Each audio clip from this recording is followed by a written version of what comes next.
Жалал Абад облусунун Чаткал районуна караштуу Терексай шаарчасында ушундай окуя болду. Урматтуу бир туугандар, азыркы учурда жол тайгак, өтө абайлаңыздар. Бактыга жараша унаада эч ким жабыркаган эмес. Жолдо бараткан унаа тайгаланып, сууга кирип кеткен. Сокулук районунда алдамчылыкка шектелген жаран кармалды. Бул тууралуу Чүй облустук ички иштер башкармалыгынын басма сөз кызматы билдирди. Маалыматка караганда 13-сентябрда Сокулук районунун ички иштер башкармалыгына жаран арыз менен кайрылган.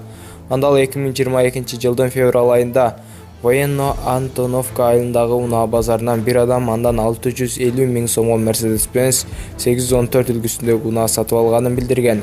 Бирок сатып алуучу унаанын акчасын бербей, унаанын өзүн башка адамдарга сатып жиберген. Аталган факт боюнча Кыргыз Республикасынын кылмыш жаза кодексинин 209-беренесинин алдамчылык негизинде кылмыш иши козголгон. 2-декабрда кылмышка шектүү кармалып, убактылуу кармоочу жайга киргизилген. Тергөө иштери уланууда. Видеого лайк басып, подписаться деген кнопканы басып, жандагы коңгуроочуну да баса кетиңиздер.